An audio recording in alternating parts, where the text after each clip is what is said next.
성경은 왜 하나님께서 예수님을 이 땅에 보내셨는가 분명하게 말씀해 주고 있는데, 마태복음 1장 21절 말씀에 아들을 낳으리니 이름을 예수라 하라. 이는 그가 자기 백성을 그들의 죄에서 구원할 자심이라. 그러니까 예수님을 왜 보내셨냐면 그 백성들을 죄에서 구원할 자심이라. 예수라는 이름은 하나님은 구원이시다, 그런 뜻입니다. 하나님은 구원이시다. 그래서 예수님을 우리에게 보내주신 것은 사람들을 죄에서 구원해 주시려고 보내셨다. 천지창조 이후로 그 누구도 내가 너희를 위해 너희 죄 때문에 죽는다라고 말한 사람 한 사람도 없습니다. 여러분 들어보셨나요? 그러나 예수님은 분명히 말씀을 하시잖아요. 내가 십자가에서 죽는 것은 너희로 하여금 구원을 얻게 하려 하심이라. 주님께서 우리에게 약속한 말씀이십니다. 우리가 아는 대로 공자나 석가모니 또 마호메트 다 위대한 성인이지요. 그러나 그들이 인생이 어디서 왔다가 어디로 간다고 이야기하는 거 들어보셨어요? 아무도 그렇게 얘기하지 않았습니다. 그러나 예수님께서는 내가 길이요 진리요 생명이니 나를 말미암지 않고는 아버지께로 갈 자가 없다. 요즘 뉴스 보시는 분들은 세상이 얼마나 혼란합니까? 얼마나 요즘 복잡해지고 있습니까? 여기저기 전쟁 소리 나오고, 또 북한의 핵무기 개발 이야기, 또 미국의 또 트럼프 대통령 구속을 앞두고 사람들이 또 진영이 나눠져서 진보와 보수가 또 대립하게 되고, 한국은 말할 것도 없고요. 혼란스러운 세상을 살고 있지 않습니까? 중요한 것은 우리가 이런 가운데서 마음의 평화를 얻고 우리의 인생 가운데 끝에 어디서 있을 것인가 하는 것을 가르쳐 주신 분은 예수밖에 없다는 것입니다. 아까 말씀드린 공자나 석가모니, 이 분들은 훌륭한 성인인지 몰라도 다른 사람의 죄 때문에 죽지 않았습니다. 그들이 예수님처럼 내가 너희를 구원하기 위해 내가 죽는다 그렇게 말씀하지 않았습니다. 그들이 이 땅에 태어난 목적이 다른 사람의 죄를 위해 죽고자 하는 것이 아닌 거지요. 위대한 성인이라고 한 사람들은 처음부터 하나님께서 내가 내 아들을 보냈는데 내가 그를 보내면 자기 백성들을 죄에서 구원하게 하려 함이라 라고 말씀하지 않으시고, 저들이 중간에 깨닫고서 내가 이렇게 선한 말을 하고 살아야겠다. 그들은 처음부터 목적이 남을 위해서가 아니라 어느 날 살다 보니까 깨닫게 되어서 유익한 삶을 살게 하는 게 뭘까? 그 사실 속에서 살다 갔다는 거지요. 그럼 사람들 그러잖아요. 목사님, 저는 태어나서 죄를 안 짓고 살았습니다. 법 없이도 살 수 있는 삶을 살았다고 자부합니다. 여러분, 세상적으로 법을 지키면, 세상적으로 법 잣대로 보면 그 사람은 흠이 없습니다. 근데 우리가 죄의 속성을 가지고 태어난다고 몇 번 제가 성경 공부 때마다 얘기하고 예배 시간마다 얘기하는 이유가 뭐냐면, 사람의 죄는 두 가지가 있어요. 드러난 죄와 드러나지 않은 죄가 있을 뿐입니다. 교도소에 가 있는 양반들은 세상 말로 자기들을 말하면 재수 없어서 걸려서 들어가신 분이고, 우리가 여기 사는 사람들은 우리는 죄가 없나요? 단지 드러나지 않았을 뿐입니다.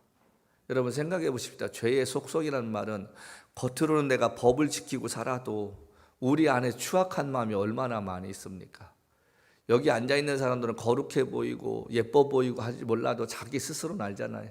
내가 얼마나 남을 미워하고 남을 시기하고 내 안에 탐욕이 있고 내 안에 남이 잘 되는 꼴을 못 보는 마음 얼마나 많아요. 우리 스스로 알잖아요. 그게 다 어디서 왔어요? 죄의 결과로 오는 거죠. 사람이요, 선하면은 자기 것을 나눠주고 사람들과의 관계를 좋게 하려고 하지 자기 유익을 구하지 않는 거예요. 그래서 우리가 죄인이라는 거예요. 우리가 죄를 졌기 때문에 죄인이 아니라 죄인의 그 습성을 가지고 태어났기 때문에 죄를 짓고 사는 거예요. 가만히 있으려고 해도 내 속에 죄의 속성이 자꾸 나오는 거예요. 그래서 성령을 받고 예수가 내 안에 계시면 그게 자꾸 눌려지는 거예요. 얘야 참아라. 그래서 주님의 마음을 갖고 산다는 것입니다. 로마서 3장 23절은 이렇게 우리에게 말합니다. 모든 사람이 죄를 범하였음에 하나님의 영광에 이르지 못한다. 아까 말씀드린 대로 하나님은 거룩하신 분이에요. 거룩하신 분이기 때문에 우리가 하나님 앞에 죄인된 모습으로 쓰면 다 죽을 수밖에 없는 거죠. 그래서 예수님을 우리에게 보내주시고 아까 우리가 부른 찬양처럼 주의 보혈 능력이 있도다 그의 피 비도 예수 십자가로 예수께서 십자가에 흘리신 그 보혈의 피로 우리를 씻어 주셔야 우리가 하나님 앞에서 거룩하다라고 인정받게 되는 거예요. 행위로 거룩한 게 아니라 불리어 주시는 거예요. 우리는 거룩할 수 없는 존재들입니다. 목사가 아니라 목사 할아버지라도 여러분 죄의 속성과 욱하는 마음, 자기 이익이 걸리면요 세상 사람과 전혀 다를 것 없어요. 단지 주님이 내 안에 계시면 그거를 성령을 통해 누르게 하시고 안 웃던 사람도 웃게 되는 것, 그걸 우리는 뭐라 하냐면 은혜라고 말합니다. 하나님의 은혜가 임하면 미워하던 사람도 미워하기보다는 그냥 불쌍히 여기는 거예요. 여러분 그런 거 있잖아요. 느끼셨나요? 어떤 사람이 돈이 많다고 그래요. 명품을 갖고 다니고 좋은 차를 잡고 좋은 집에 사는데 근데 내 마음에는 그 사람을 보면 부러운 게 아니라 불쌍해 보이는 거예요. 여러분 행복은 어디서 오냐면요 나눠주는 걸 통해서 오는 거예요. 우리가 뭘 가져서 행복한 게 아니라 행복하겠죠. 얼마는 한두 달은 행복해요. 좋은 차 타면 행복해요. 좋은 집 사면 행복해요. 기간만 문제지 언젠가는 그것이 끝이 있다는 거예요. 근데 주는 삶을 살아보십시오. 행복합니다. 엊그저께 어떤 분이 제 목사님 몇 분을 이렇게 점심을 사주신다고 그래요.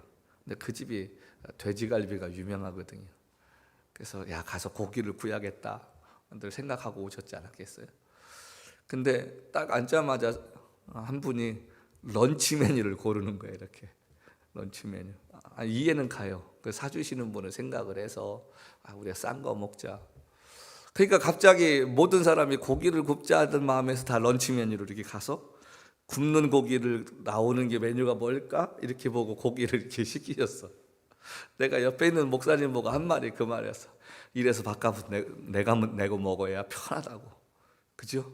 내가 밥값을 내보고 먹으면 내가 먹고 싶은 거 먹을 수 있는데 남이 사준다고 이야기하는데 거기서 여러분 비싼 거 시키면 눈치 보여요. 그 순간에는 먹어서 맛있을지 모르지만 두고두고 아유 그 양반 눈치도 없어. 남들은 다 17불짜리 먹는데 지라고 35불짜리 고기 시켜. 이렇게 하면 그거 참 밥 한 끼 먹고 사람이 이미지 구기잖아요. 그래서 제가 어디 가서 제가 밥 잘 안 얻어먹는 이유 중에 하나 그러는 거예요. 왜냐하면 그 얻어먹으면 양도 그렇고 눈치 보이고 아유 그거 참 불편한 게 참 많아. 여러분 그런데 중요한 것은 우리 주님은 또 그러신 분이 아니라는 거지. 네가 이렇게 잘못했으니까 너 요만큼만 복받아? 너 요만큼만 응답해 줄 거야. 그러신 분이 아니시라는 것입니다. 우리 주님은 우리가 연약하고 죄를 짓고 살지라도 회개하고 구하면 우리 하나님의 뜻대로 구하면 무엇이든지 채워주시는 분인 줄로 믿습니다. 그게 은혜라는 거예요. 내가 잘못한 것보다 더 나를 생각해 주시는 하나님의 은혜가 말이죠. 죄인은 죽어서 거룩한 하나님 앞에 설 수 없어요. 죄의 값은 사망이기에 성경은 분명히 말합니다. 죄를 씻지 않고서는 하나님 앞에 설 수 없다는 것입니다. 우리가 그래서 예배 드리기 전에 예배 드리면서 항상 찬양 끝나고 하는 게 무슨 기도입니까? 지난 한 주간을 돌이켜보면서 하나님 내가 믿음으로 살려고 했는데 또 연약해서 쓰러졌습니다. 용서해 달라고 회개 기도하는 거예요. 요한일서 1장 9절 말씀은 이렇게 말합니다. 만일 우리가 우리의 죄를 자백하면 저는 미쁘시고 의로우사 우리의 모든 죄를 씻어주시고 모든 불의의 소리를 깨끗하게 해준다. 우리가 죄를 고백하면 하나님은 우리를 용서해 주신다는 거예요.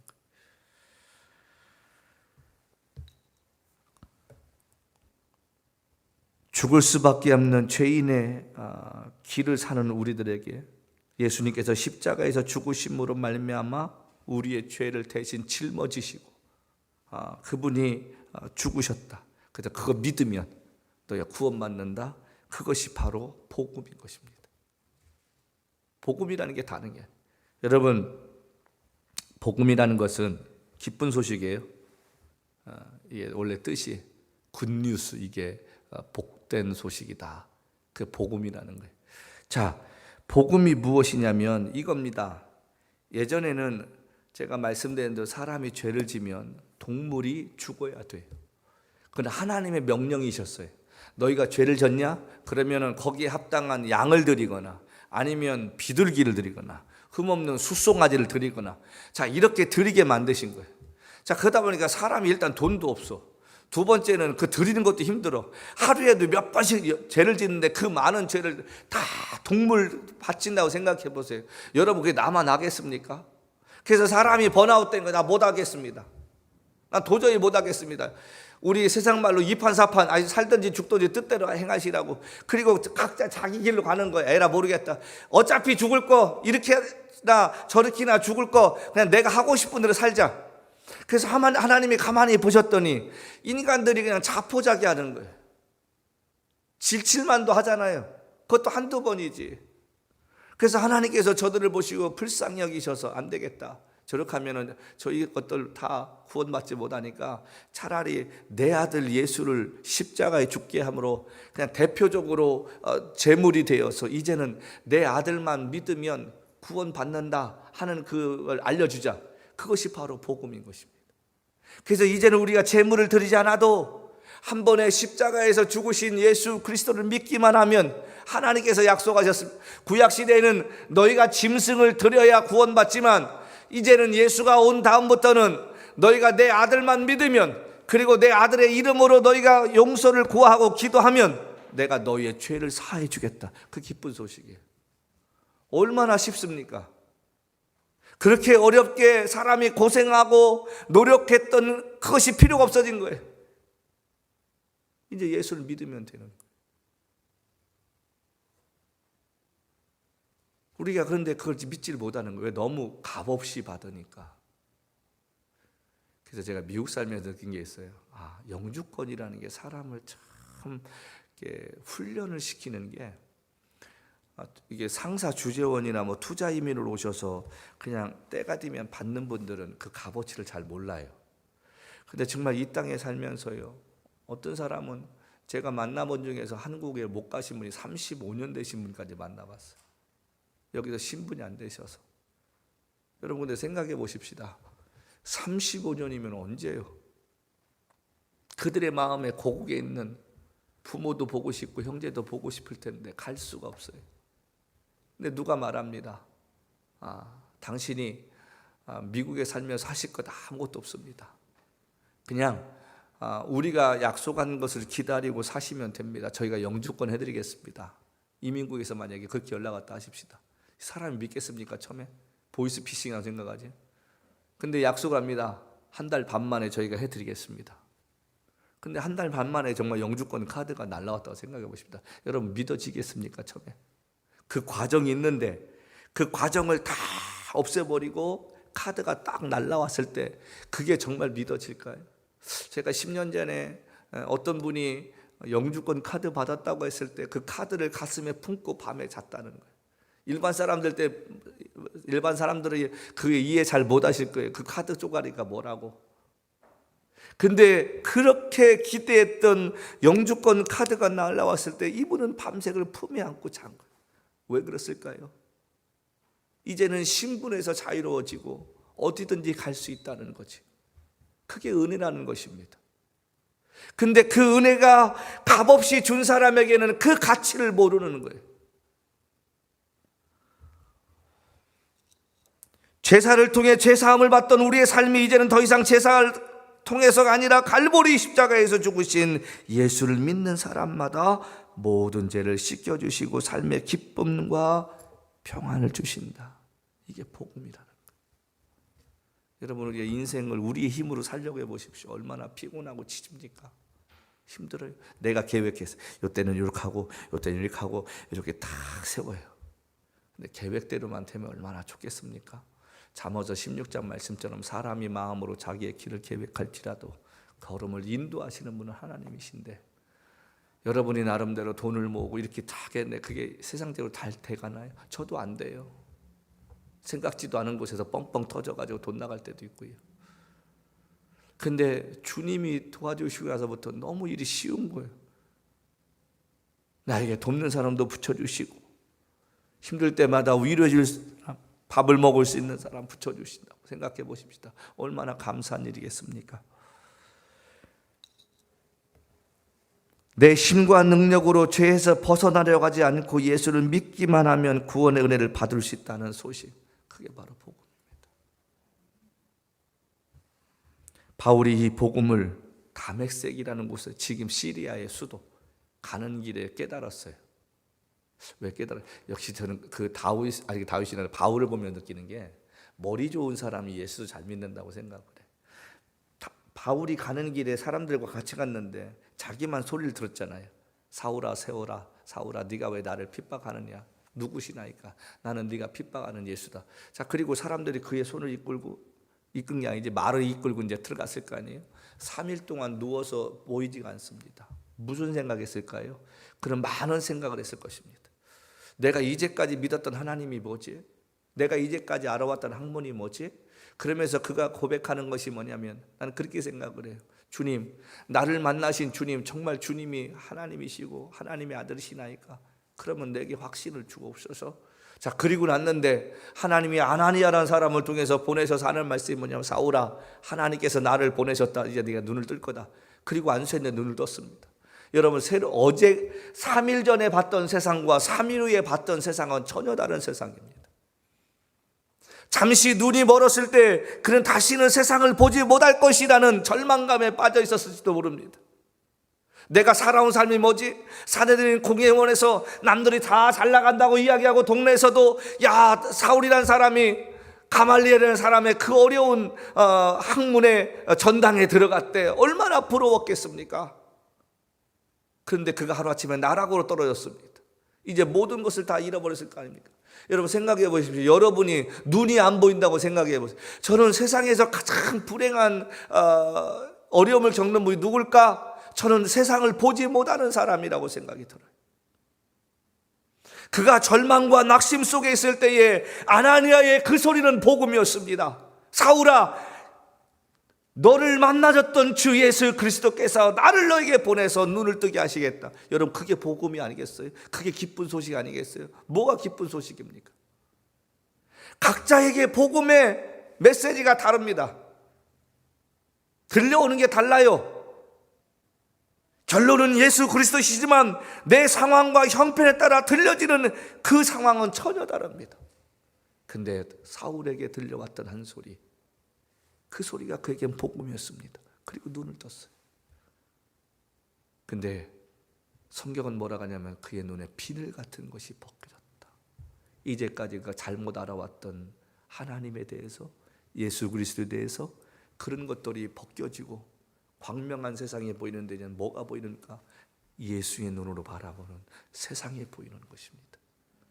그래서 자기를 핍박하고 자기를 돌팔매질하고 자기를 힘들게 하는 사람, 예전 같으면 손모가지 꺾어버리고 모가지 비틀어버린다고 씩씩댔던 사울이었지만, 이제는 예수의 눈으로 세상을 보니까 그 사람들이 불쌍해 보이는 거예요.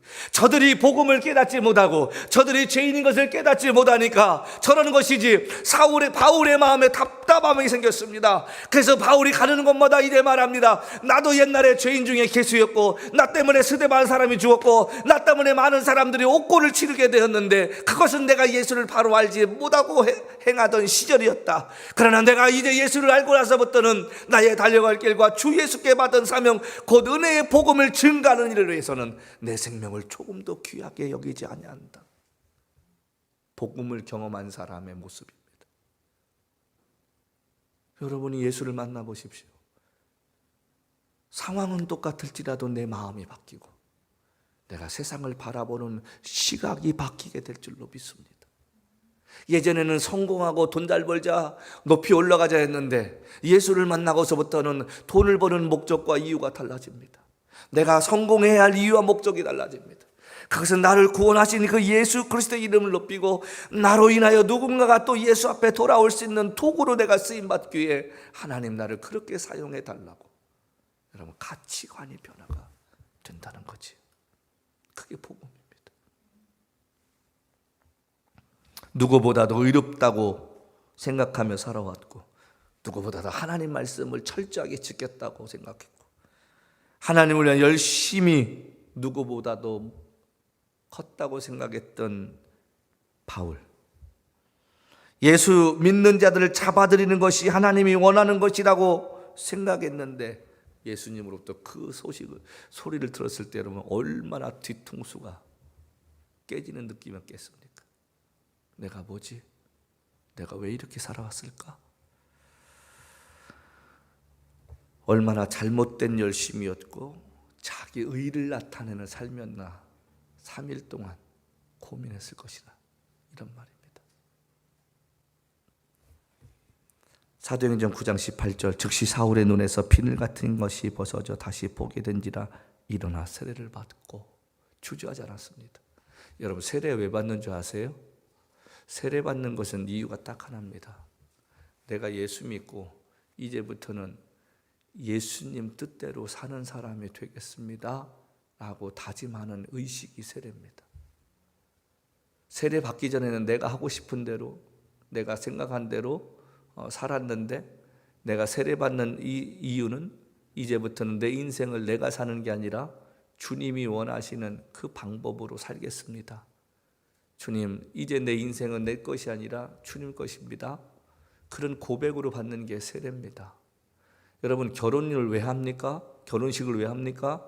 그것은 전혀 다른 환경 속에 살아온 사람들이 이제 이 예식을 통해서 당신과 내가 하나님 안에서 하나가 되어 내 것을 주장하지 아니하고 나의 아내로, 나의 남편으로 내가 존경하고 사랑하면서 죽음이 우리 앞에 갈라놓는 순간까지 내가 당신에게 맞춰 살겠습니다.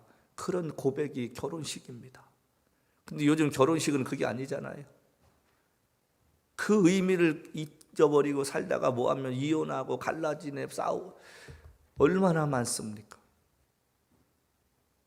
우리가 주님 앞에 세례 예식, 지금 사울이 즉시 일어나서 세례를 받았던 이유는 3일 동안 고백하고 나서 회개한 것입니다. 그게 아니구나. 내 인생 이제부터는 주님 뜻대로 살아야겠다.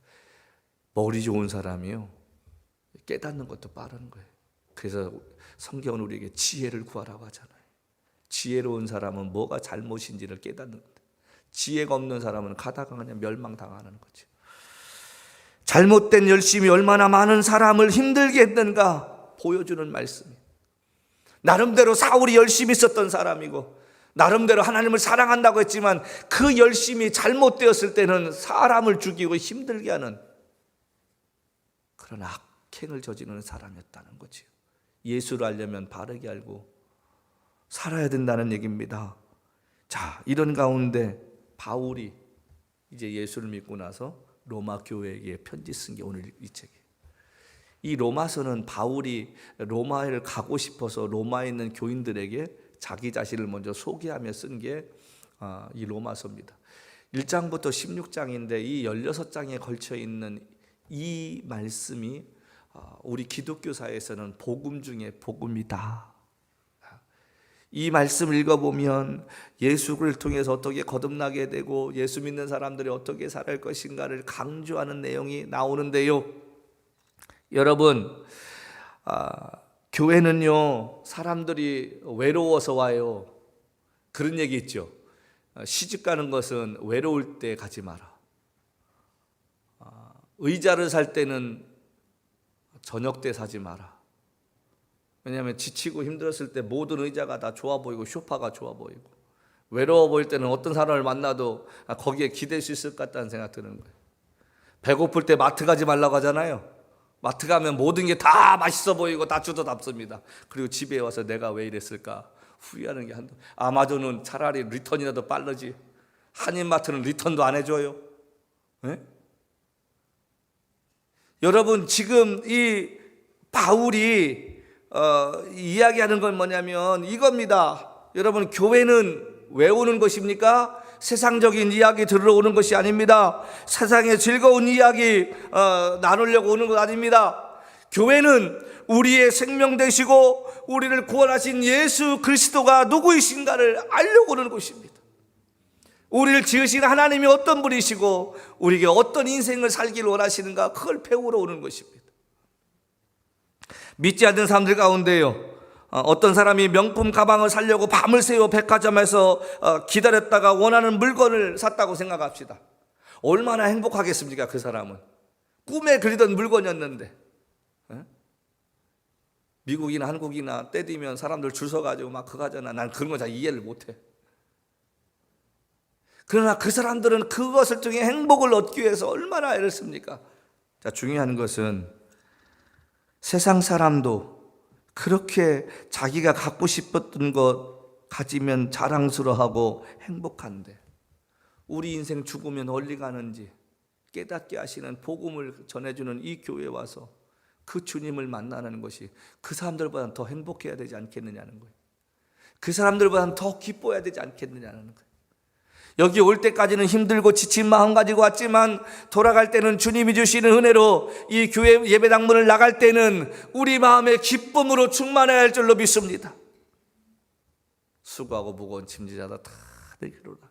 내가 너희를 편히 쉬게 하겠다. 약속하신 말씀을 믿고 왔는데 여전히 짐들고 돌아간다고 생각하면 그 예배 시간이 얼마나 힘들고 어렵겠습니까?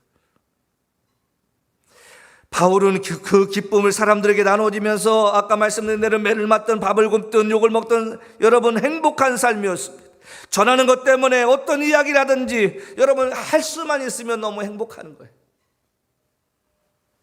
이 시대에 많은 분들이 교회 나오고 예수 믿는다고 하는데 왜 기쁨을 갖지 못하고 불안해하고 행복하지 않다고 말합니까? 바로 복음의 핵심 되신 예수를 만나지 못하기 때문에 그런 거예요. 예수가 안에 계셔 보십시오. 든든해집니다. 주님을 여러분의 마음에 모셔보십시오. 두려움이 사라집니다. 염려가 없는 거예요. 여러분, 예수님이 십자가에서 죽으신 사건이 주는 축복이 두 가지가 있는데, 하나는 아까 말씀드린 대로 죄의 문제, 사망의 문제를 해결시켜 주시고, 나는 부활이요 생명이니 나를 믿는 자는 죽어도 살겠고 영원히 살겠다. 두 번째는 우리의 삶을 살아가는데 도와주셔서 윤택하게 만드신다는 것. 이사야서 53장 5절 말씀에 그가 찔림은 우리의 허물을 인함이요 그가 상함은 우리의 죄악 인함이라. 그가 징계를 받음으로 우리는 평안을 누리고 채찍에 맞음으로 우리가 나음을 얻었도다. 예수님이 십자가에서 죽으심으로 말미암아 죄의 결과로 찾아오는 육신의 질병과 고통을 우리 주님이 치료해 주셨다는 거예요. 두 번째로 요한복음 10장 10절입니다. 내가 온 것은 양으로 생명을 얻게 하고 더 풍성하게 얻게 하려는 것이라. 예수 믿으면 가난했던 영혼이 부자가 됩니다. 삶이 피폐했던 영혼이 행복해집니다. 예수를 바르게 믿어보십시오. 공황장애가 왜 생깁니까? 예수를 온전히 믿어보십시오. 우울증이 왜 생깁니까? 내가 매일 기쁘게 순례의 행함은 주의 영이 나와 함께 하십니다. 천안에 가시면 호두과자 원조 되신 할머니 집이 있습니다. 그분이 권사님이셨어요. 오래전에 돌아가셨는데 그 권사님은 호두 과자를 굽는 거를 낙으로 여기셨어요. 왜 그런지 아십니까? 지금이야 뭐 전국 어디든지 호두 과자 있지만 옛날에는 천안 쪽에 호두 과자가 잘 유명했잖아요. 그 권사님은 호두 과자를 구시면서 벌어들이는 것 가지고 교회를 쉬운 5개인가를 세우셨다는 거예요. 그분의 인생은 호두과자를 굽는 것이 너무 행복한 거예요. 왜? 이 호두과자를 굽음으로 말미암아 얻어지는 그 돈 가지고 하나님의 예배당을 세울 수 있다는 소망이 있었기 때문에 그런 거예요. 인생에 목표가 없는 사람이 우울증 걸립니다. 삶에 희망이 없는 사람, 꿈이 없는 사람이 공황장애 걸립니다. 여러분, 거지가 공황장애 걸렸다는 얘기 들어봤어요? 먹고 살기 바쁜 사람은 그거 없어요. 목표가 있는 사람은 너희가 운동장에서 다 다른 박질할지라도 상 얻는 자는 하나다. 이 말씀을 기억하면서 주님을 기쁘시게 하는 일 때문에 정신없는 거예요. 바울은 로마 감옥에 갇혔을지라도 내가 너희의 권하노니 기뻐하라. 내가 다시 말하노니 주 안에서 기뻐하라. 언제 우리가 우울증 찾아오고 공황장애 옵니까? 삶이 분주하다가 어느 순간에 딱 갭이 생길 때 자기도 모르게 우울해지는 거예요. 예수를 위해 바쁘게 살아보십시오. 영혼들에게 내가 만난 예수를 전해보십시오. 나에게 들렸던 그 복음의 기쁜 소식을 다른 사람에게 전하려고 바빠져 보세요. 여러분 인생 우울증 걸릴 시간 없어요. 내가 전했는데 그 사람이 예수를 믿겠다고 이야기하고 교회 왔는데 세상에 나보다 더 열심을 낸다고 생각해 보십시다. 얼마나 기쁘고 보람 느끼겠습니까? 여러분의 삶이 그렇게 되어지기를 주며 축복합니다. 우리 예수님께서 약속하셨잖아요. 복음은 사람을 살리는 능력이 있습니다. 복음은 살아가는 데 소망을 줍니다. 복음은 하나님 앞에 서는 날 버림받지 않게 만드는 가이드를 하게 됩니다. 그래서 바울이 오늘 말씀에 뭐라고 합니까? 내가 이 복음을 부끄러워하지 아니하노니 이 복음은 모든 믿는 자에게 구원을 주시는 하나님의 능력이 됩니다. 보았지 않느냐? 나 같은 사람도 이 예수 믿고 나서 이렇게 바뀌었는데 그 복음의 기쁜 소식을 듣고서 내가 변화되었다. 그러므로 내가 너희들에게 이 복음을 전하는데 내가 절대로 부끄럽지 않다. 왜냐하면 이 복음을 듣는 사람마다 예수 안에서 살아나기 때문이다. 예수가 우리를 변화시키고 예수가 저와 여러분의 삶의 소망과 목표를 갖게 만드신 줄로 믿습니다. 오늘 이 말씀처럼 내가 이 복음을 부끄러워하지 않았는데 첫 번째는 유대인에게 할 수 말씀은 내 동족에게, 근데 헬라인이라는 말은 이방인들에게 말입니다. 기억하십시오. 복음이 들어가는 곳마다 환경이 바뀌고 나라가 뒤집어지고 사람들이 변화되었음을 말이죠. 그 복음이 여러분의 가슴에 다시금 들려지길 바랍니다. 두려워했던 내 인생에 주님이 옆에 계심으로 임마누엘 되시는 하나님이시라는 것이 느껴지고 내가 세상 끝날까지 너희와 항상 함께 있겠다. 너희가 무엇이든지 내 아들 이름으로 구하면 주시겠다. 이것이 복음인데 그 소식이 들려져서 삶의 소망 갖고 사는 저와 여러분의 삶이 되시기를 간절히 주님 부탁합니다.